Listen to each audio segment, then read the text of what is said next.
Chris, the number is 3,057. 3,057. That's how many rushing yards the Panthers gave up last season. Oh, my God. Oh, my God. Oh, my God. Yeah. You think we should draft defense? No. We need what's my man's name? Tet from Arizona. No. We need him at number 8. Yeah. Let's get this sucker started. Get dialed in, Panthers fans. Here comes an in-depth look at your team. Exclusive interviews. Locker room insight. Let's huddle up for Panthers Playbook. Here are your hosts, Dennis Cox and Chris Lea. Welcome back to another episode of Panthers Playbook. That's Chris Lea, Dennis Cox here with you. Leave your thoughts in the comment section. Who should we take at 8? Who do you think we should take at number 8? I know there's a possibility. Some people are saying that, Chris. And, all right, let's dive right into that. There are a lot of people, a lot of fans out there who are thinking that Tet McMillan might be like the true number 1 receiver that the offense needs and the Bryce Young needs. I understand. I ain't discounting the fact that there still is a need for number 1 receiver on this team. Absolutely. Ain't going to deny that fact. But when you give up 3,057 rushing yards last season, I understand guys were hurt. But this team needs an influx of young talent, and I mean talent on defense. If you look, Chris, last year at the projected 11 starters at the beginning of the year, before all the injuries and everything took place, you know how many actual guys were drafted by the Panthers that were supposed to be on the starting 11 at the beginning of last year? Let's see. Shaq 3. Thompson, J.C. Horn, Derrick Brown. That's 3. it? 3. That's it. This team needs to draft and build up their defense tremendously. Before I dive more into their recent drafts of lack of defensive picks, Chris, I'm going to turn the floor over to you. Okay. So there's a reason why we're talking about this today. I like to interact with Panthers fans as do I. I love getting, honestly, in the comments. I love getting in the comment section with people. Yeah, love interacting. I'm not as good on YouTube comments. I need to be better on YouTube comments, but I do. I look at Twitter. I look at Instagram, and so there was recently a post from a Panthers page, and it had a mock draft of the first 2 rounds. Where first round the Panthers would have picked Tet McMillan. Second round, they would have picked Malachi Starks from Georgia. I'm not saying those are bad picks, but I jumped into the comments and I said, 2 rounds and no D-line or pass rush help, laughable. And boy, did Panthers fans go off on me. And I'm wondering, where did I go wrong? Because yes, we need a safety. That's good. Okay, I get that. By the way, if Malachi Starks is sitting there at number 58, and if we've drafted a defensive lineman, get him. All for it. All for it. Yes, we need a safety. Yes, we need a number 1 receiver. But if you're going to do all of that and go back to that stat, what was that stat again that you said to me? 3,057. 3,057. Did we not just see the way that the Eagles won the Super Bowl by having a stout defensive line? Did we not just see a whole entire season of the Carolina Panthers defensive line getting pushed around? Did we not just see how you win games in the NFL? We just fixed our offensive line. You win up front on both sides. And I had folks saying, oh, you can get that at free agency. You could. But what's the best way, Dennis, to build in the cheapest way? Through the draft. When you are getting young talent that you can develop and possibly be with you for the next 4 to 5 years, maybe even longer if you got the right picks, the best way to do that is through the draft. If you're getting somebody through free agency, more than likely you're going to have to overpay somebody for what they've done before and what they're projected to do. And that is one of the things that's kind of the biggest unknown. So with that, for me, I don't know about you, Dennis, but for me, if I'm looking at this draft, which is deep, and another thing that people said to me, oh, it's deep in defensive line. Just because it's deep in defensive line doesn't mean that you wait to get the fourth round talent. Yeah. If it's deep, cool. That means that there should be enough for us to get first and second round talent. And maybe that second round talent is good enough to be first round. It's just that there's so many of them. Cool. But within those first 2 rounds, there's somebody that's got to go in that defensive line somewhere close to Derrick Brown, because that is the biggest area of need. I understand if you want to draft the best available, stuff like that in different parts, sounds good. But if that is your biggest glaring weakness, and if you sign somebody in free agency, cool.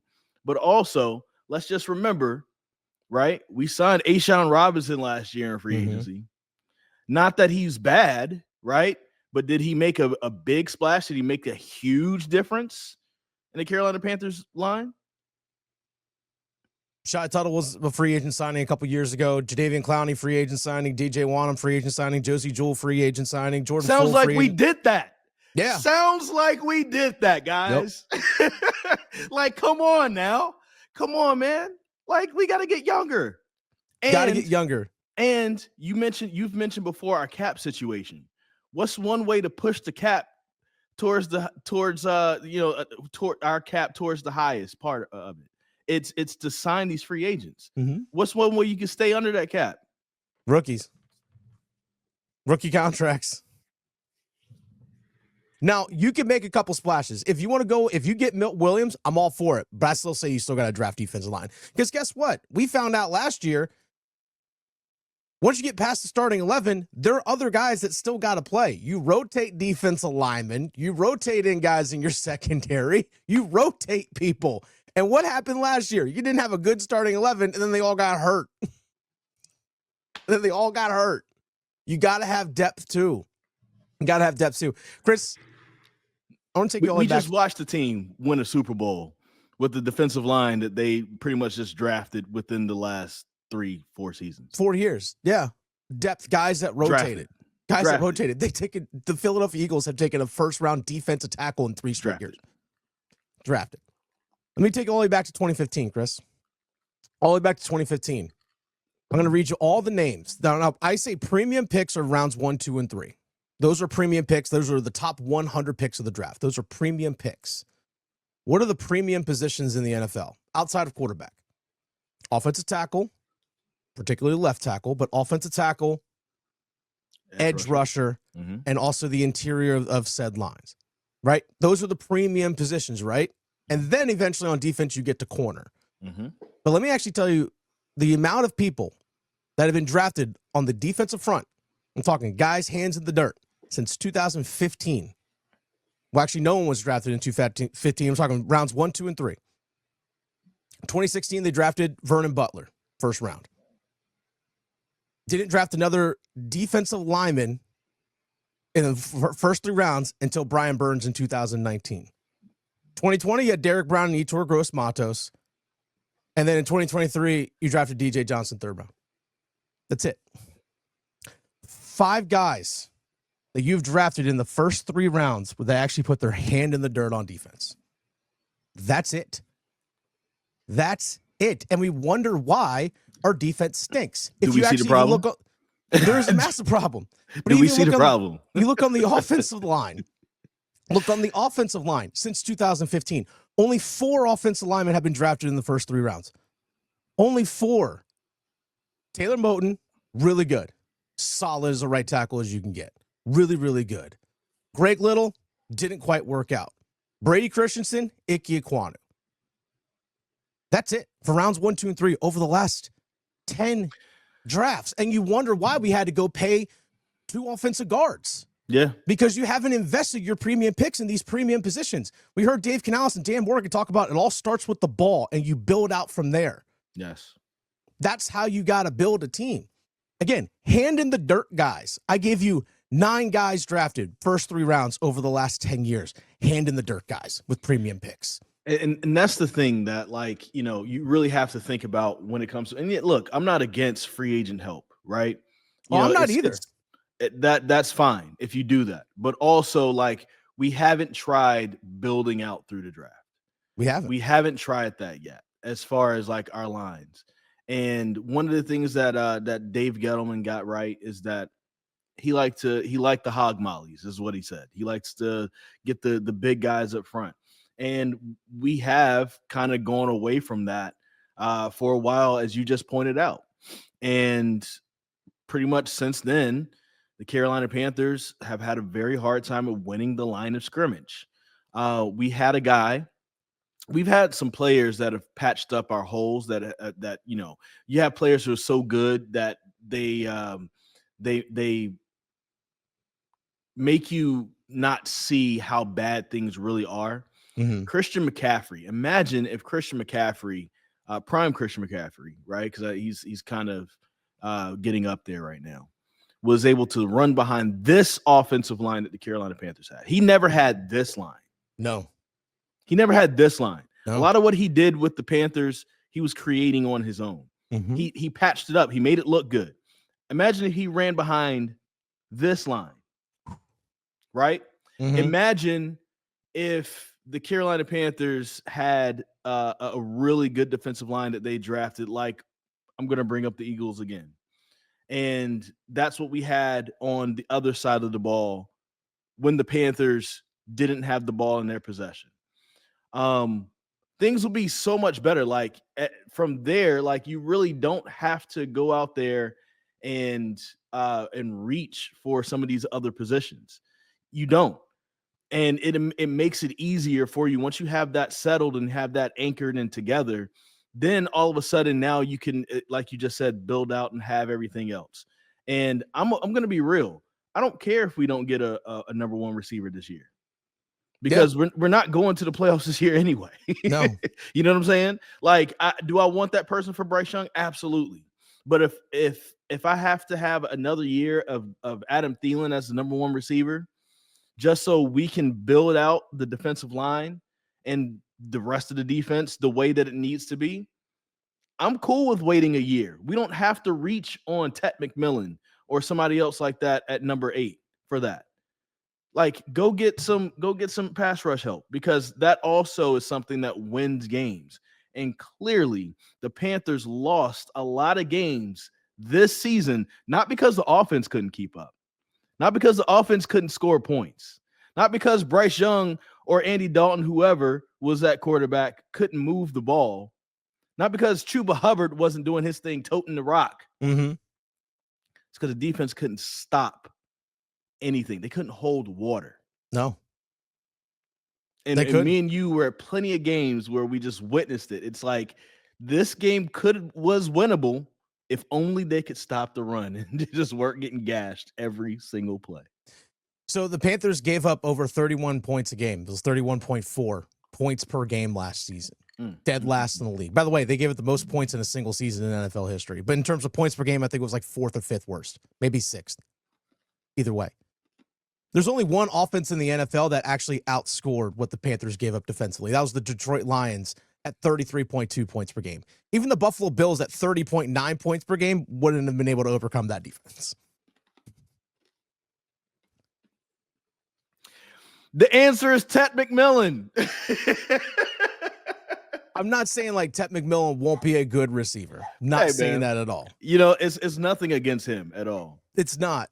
But what are your priorities? It's, you know, if you're building a house, or let's say you already have a house, right? And you're starting to get cracks in your foundation, and you've got a certain amount of money set aside, and you're looking at it like, man, I really could use some solar panels. Right? And you get those solar panels without fixing your foundation that's starting to crack. All right. That's just how I look at it. Or you got a car, right? And your tires are old. The tread is wearing out. Dennis, tint those windows. No, let me go. Let me put a system in the car. I want to hear it thumping while I'm sliding all over I-40. Right? Get out of here. Like, for real, get out of here. Like, that's crazy. Fix your tires first. You know, we talk about playmakers, and we actually heard Dan Morgan say at the Combine a couple weeks ago saying, hey, playmakers got to come from everywhere. Yeah. Like, when's the last time you actually, for example, 2023, you only had one strip sack all 2023. 2024, you only had like 4, maybe if that. Like actual true strip sacks. Like, you got to get somebody that can make plays on defense too. The leading sack guy for the Panthers last year was 6. Like, no one had more than 6 sacks last year as Panthers. Yeah. That's it. So Although again, I do playmaking feel like has if to come DJ from Wanham defense had a too. full year, though. What's I do that? feel like DJ Wanham had a full year. He'd have at least 7. Right? He probably would have got cut. True. We saw that so much last year. Cade Peavy, you're leading the team in sacks. Get out of here. Anyway. How dare you have production? Oh, well, I guess with that, like, maybe we shouldn't draft the defensive line then, because once they start balling out, it's going to be like, you know what? Right. Either way, You're too good. This team needs an influx of talent on defense. There's some good young pieces on that offense. Does it need more? Absolutely. But this is not going to happen overnight. It's not going to happen overnight. The offense, like Bryce Young in that offense, could score 27 points a game. But if the defense still is giving up 31, congrats, you're losing some fun shootouts. I mean, gosh, just go to the Atlanta game at the end of the season last year. Yeah. Like, that's a prime example. Like, that's how you have to win every single game if you don't put talent on this defense. I mean, prime talent. And my that's nerves, what you're going to get. My nerves can't take that. Every week. No. Every week? No. Like let's go into the fourth quarter with a few games in hand. Yeah. You know what I'm saying? And that's something that I don't think we've seen from the Panthers. I mean, we saw it in the Raiders game, but that's really it. That's it. That's it. Like for a long time. Mm-hmm. For a very long time. Like, outside of the Raiders game, I don't remember a game.